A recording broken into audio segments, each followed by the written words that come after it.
नमस्कार। समय संवाद में आपका स्वागत है। मैं हूं सर्वेश कुमार सिंह। देश की राजनीति बहुत तेजी से गरमाई है। कल से जब विपक्ष की बैठक मुंबई में शुरू हुई इंडिया गठबंधन की, तो वो सुर्खियों में थी। लेकिन शाम होते होते सत्तारूढ़ एनडीए ने, राष्ट्रीय जनतांत्रिक गठबंधन की सरकार ने, एक ऐसा मास्टर स्ट्रोक दागा कि पूरे देश की राजनीति उसके इर्द गिर्द ही घूमने लगी। भारतीय जनता पार्टी की सरकार ने, एनडीए की सरकार ने, केंद्र सरकार ने कल एक सूचना जारी की। सूचना जारी हुई संसदीय कार्य मंत्री प्रहलाद जोशी की ओर से कि 18 से 22 सितंबर तक संसद का विशेष सत्र बुलाया जाएगा। यह सूचना जैसे ही आई सुर्खियों में, ट्विटर पर जारी हुई, उसके बाद देश की राजनीति गर्मा गई। सबसे पहली प्रतिक्रिया विपक्ष की ओर से ही आई। विपक्ष ने तमाम सवाल खड़े कर दिए कि इस समय अभी मानसून सत्र पूरा हुआ है, ऐसी क्या आवश्यकता है, क्या विशेष बात है जिसके लिए विशेष सत्र बुलाया जा रहा है। और आज जब इंडिया की बैठक समाप्त हुई तो प्रेस कॉन्फ्रेंस हुई। उसमें कांग्रेस के अध्यक्ष मल्लिकार्जुन खड़गे ने भी अपना एजेंडा तो बताया ही, इंडिया गठबंधन में क्या क्या चर्चा हुई, लेकिन उनका ज्यादा फोकस इसी बात पर रहा कि सरकार ने विशेष सत्र क्यों बुलाया। उन्होंने तमाम सवाल खड़े किए कि विशेष सत्र बुलाने की क्या जरूरत थी, क्या ऐसी इमरजेंसी आ गई, विपक्ष को बताया नहीं गया, पार्लियामेंट की बिजनेस कमेटी को कोई सूचना नहीं दी गई, उनसे बात नहीं की गई। विशेष सत्र अगर बुलाना था तो नोटबंदी के समय नहीं बुलाया गया, उस समय बुलाना चाहिए था, कोरोना के समय बुलाना चाहिए था, मणिपुर की घटना पर बुलाना चाहिए था। यानी कि भारतीय जनता पार्टी की सरकार की ओर से दागी गई इस सूचना के बाद समूचा विपक्ष उसी में उलझ गया और राजनीति गर्मा। इसके साथ ही एक चर्चा शुरू हुई कि ये विशेष सत्र कुछ विशेष विधेयक पारित कराने के लिए बुलाया गया। विधेयक एक से अधिक हो सकते हैं क्योंकि 5 दिन का सत्र है। और जो सर्वाधिक चर्चा में है विधेयक, वह है एक देश एक चुनाव, यानी कि वन नेशन वन इलेक्शन की बात जो भारतीय जनता पार्टी कहती चली आ रही है और भारतीय जनता पार्टी के एजेंडे में भी रहा है, उसको शायद पूरा करना चाहती है। ये बात तब और पुष्ट हो गई जब सरकार ने वन नेशन वन इलेक्शन की चर्चा के लिए, वन नेशन वन इलेक्शन पर एक कमेटी का गठन कर दिया और उस कमेटी का हेड पूर्व राष्ट्रपति रामनाथ कोविंद जी को बनाया गया।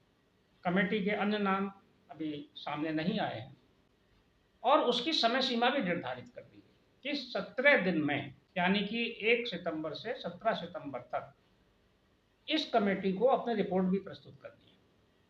यानी कि 18 सितंबर को जब सत्र शुरू होगा, विशेष सत्र, उससे पहले ये रिपोर्ट आ जाए।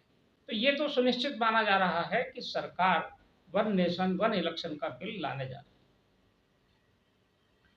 ये बात प्रधानमंत्री नरेंद्र मोदी पहले भी कई बार कह चुके हैं कि देश में पूरे साल, पांचों साल तक, 5 साल तक लगातार चुनावी माहौल रहता है।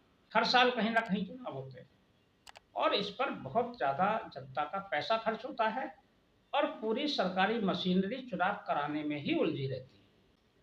उनका कहना है कि एक बार चुनाव हो जाए और 5 साल के लिए निश्चिंता हो जाए तो देश का धन भी बचेगा, ऊर्जा भी बचेगी, संसाधन भी बचेंगे और मानव शक्ति का उपयोग विकास कार्यों में हो सके। ये बात सैद्धांतिक रूप से बिल्कुल ठीक है कि देश में हर समय चुनावी माहौल रहना, ये एक विकास में बाधक तो बनता है। एक बार चुनाव हो जाए, 5 साल की छुट्टी हो जाए, लेकिन क्या ये इतना आसान भी है? एक तो सबसे बड़ी चुनौती ये होगी कि ये जो बिल आएगा, लोकसभा में सरकार के पास बहुमत है, सरकार पारित करा लेगी। हालांकि इस बिल पर हंगामा होना भी तय है, क्योंकि विपक्ष इससे सहमत नहीं है और विपक्ष का कहना यह है कि उनसे कोई राय मशवरा भी नहीं किया जा रहा है। तो भारी हंगामा इस पर हो सकता है, लेकिन सरकार हंगामे के बीच ही अपना बिल पास करा सकती है, क्योंकि उसके पास बहुमत है। लेकिन ये बिल राज्यसभा में भी पारित कराना पड़ेगा। राज्यसभा के लिए सरकार को मैनेजमेंट करना पड़ेगा। हालांकि सरकार मैनेज कर लेती है। अभी दिल्ली का जो विधेयक था दिल्ली सरकार को लेकर, उसको भी राज्यसभा में पास कराया सरकार। अब चर्चा कर लेते हैं कि इस विधेयक के पारित होने से एक देश एक चुनाव, ये पारित तो हो जाएगा, लेकिन इसकी व्यावहारिक कठिनाइयां क्या? कई संविधान विशेषज्ञों का कहना है कि ये बात ठीक है कि चुनाव हो जाएगा, लेकिन जहां अभी चुनाव विधानसभाओं के हुए हैं, क्योंकि एक देश एक चुनाव होगा, तो लोकसभा के चुनाव के साथ ही सभी राज्य की विधानसभाओं में भी चुनाव होगा। और जब विधानसभा में चुनाव होगा तो क्या विधानसभाएं जिनका अभी कार्यकाल बाकी है वो भंग की जाएंगी? कुछ विधानसभाएं तो ऐसी हैं जिनके चुनाव अभी 1 साल के अंदर ही हुए हैं, 6 महीने के अंदर ही हुए हैं। ऐसी विधानसभाओं का क्या होगा? क्या वहाँ की सरकारें, जो भारतीय जनता पार्टी नीति सरकार नहीं है या एनडीए की सरकार नहीं है, क्या वो लोग तैयार होंगे वहाँ के मुख्यमंत्री या वो दल? क्या स्थिति होगी? पहली विसंगति यही होगी कि इसके लिए विधेयक में क्या प्रावधान किया जाए। दूसरा, विशेषज्ञों का कहना है कि यदि मान लीजिए चुनाव हो जाते हैं 1 साल, उसके बाद अगर किसी राज्य में किसी पार्टी को स्पष्ट बहुमत नहीं मिलता है, सरकार नहीं बनती, तब क्या होगा? या बीच में ही कोई सरकार गिर जाती है, या केंद्र में भी कई बार ऐसी स्थिति आई है कि मध्यावधि चुनाव की नौबत आ गई है। अगर केंद्र में ही कभी ऐसी स्थिति आई तो क्या पूरे सारे देश भर की विधानसभा है उसके साथ भंग कर दी जाएगी? या किसी एक राज्य की विधानसभा में अगर सरकार गिर जाती है, अल्पमत में आ जाती है, तो वहां क्या होगा? उसके साथ क्या पूरे देश की विधानसभाएं और लोकसभाएं भंग? ये बहुत सारे प्रश्न हैं कि ये क्या, इसके लिए प्रावधान क्या हो। यह बात सिद्धांत के रूप में तो बहुत सही है, लेकिन व्यवहार में उतनी ही मुश्किल भरी भी होगी। एक और प्रश्न है यहाँ कि वन नेशन वन इलेक्शन की जब हम बात करते हैं, तो क्या इसमें राज्य की विधानसभाओं लोकसभा के साथ क्या देश में होने वाले पंचायतों के चुनाव और स्थानीय निकाय के चुनावों को भी शामिल किया जाएगा? क्योंकि ये भी एक बड़ा प्रोसेस होता है। ग्राम पंचायत से लेकर जिला पंचायत तक का चुनाव पंचायतों में होता है। नगर पालिकाओं में टाउन एरिया से लेकर नगर पंचायत से लेकर और नगर निगम तक के चुनाव होते हैं देश भर में। ये भी एक बड़ा लंबा चुनावी प्रोसेस है। क्या उसको भी इसी में शामिल कर लिया जाएगा? और क्या इन चुनावों को अगर शामिल किया जाएगा तो स्थानीय निकाय, पंचायत चुनाव, लोकसभा चुनाव और विधानसभाओं की क्या मतदाता सूची भी एक ही होगी?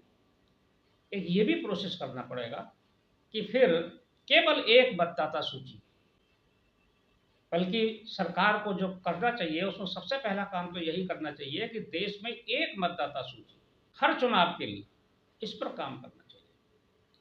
लेकिन सरकार वन नेशन वन इलेक्शन का बिल अगर लेकर आती है, जैसी की संभावना है अभी, हालांकि सरकार ने ऐसा कुछ नहीं कहा है कि ये बिल आएगा, केवल समिति बनाई है एक, लेकिन ये बात बहुत तेजी से चर्चा में है। और आज जब से विशेष सत्र बुलाया गया है और कमेटी बनी है, उसके बाद से देश भर के सभी मीडिया प्लेटफॉर्म्स पर यही बात छाई हुई है। सब इसी चर्चा में उलझे हुए। इंडिया गठबंधन की बैठक की चर्चा पीछे हो गई है, वन नेशन वन इलेक्शन की चर्चा आगे है। और जैसा कि भारतीय जनता पार्टी सरकार का, इस सरकार का एक स्वभाव भी है, ये अचानक एक सरप्राइज की तरह से किसी मुद्दे को लेकर आते हैं या किसी निर्णय को लेकर आते हैं देश के सामने, और उसको ठीक से मैनेज भी करते हैं, उसका संदेश भी जाता है। 2024 में चुनाव होना है, उसके पहले कि ये कवायद है और सरकार वो सब काम कर लेना चाहती है जो उसके वादे हैं या जो उसको लगता है कि जो किए जाने चाहिए। इसमें वन नेशन वन इलेक्शन है। इसी में समान नागरिक संहिता भी है। अनुमान लगाया जा रहा है कि जो 5 दिन का विशेष सत्र है, इसमें एक ही विधेयक या एक बिल नहीं होगा वन नेशन वन इलेक्शन वाला।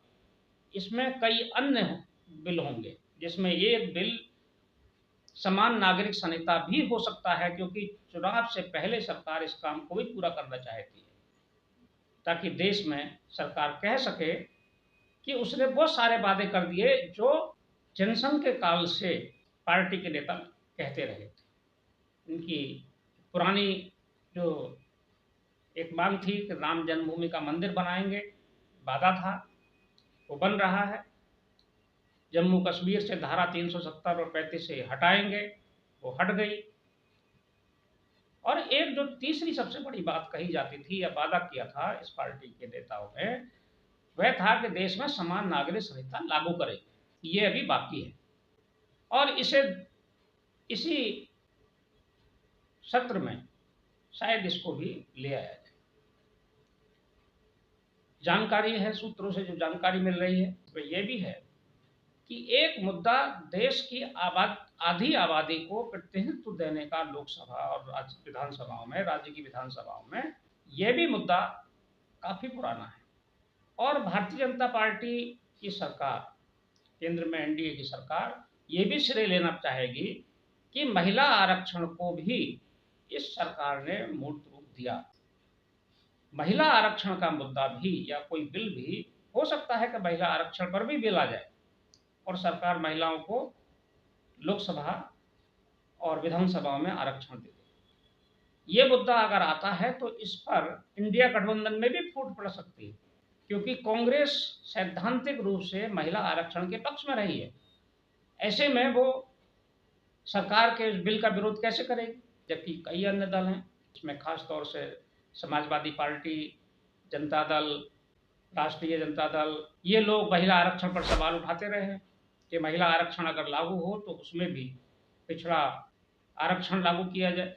तो ये मुद्दा भी इस चुनाव में गड़बड़ा सकता है कि महिला आरक्षण और समान नागरिक संहिता, वन नेशन वन इलेक्शन, ये सारी चीजें इस सत्र में आ सकती हैं।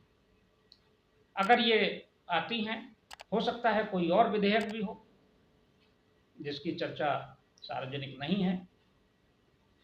सरकार ये भी कर सकती है कि जम्मू कश्मीर राज्य में जो राष्ट्रपति शासन लगा हुआ है उसको समाप्त करके उसे फुल फ्लैश स्टेट का दर्जा देकर वहां भी चुनाव करा सकती है। उसके लिए भी बिल लाना पड़ेगा। जम्मू कश्मीर का मसला चुनाव कराकर, क्योंकि वहां परिसीमन हो चुका है और लोगों की भी मांग है कि यहाँ निर्वाचित सरकार होनी चाहिए, तो सरकार उस मांग को भी पूरा करने का प्रयास कर सकती है। लेकिन सर्वाधिक ज्वलंत जो मुद्दा है वो वन नेशन वन इलेक्शन है। अब इसमें कई नेताओं ने सवाल उठाए हैं कि सभी पार्टियों से बात करनी चाहिए थी, सभी दलों के नेताओं से परामर्श होना चाहिए था, राज्यों के मुख्यमंत्रियों से भी चर्चा होनी चाहिए।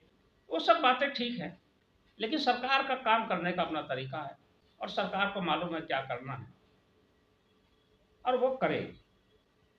तो ये अगर पास होता है तो देश हित में तो होगा।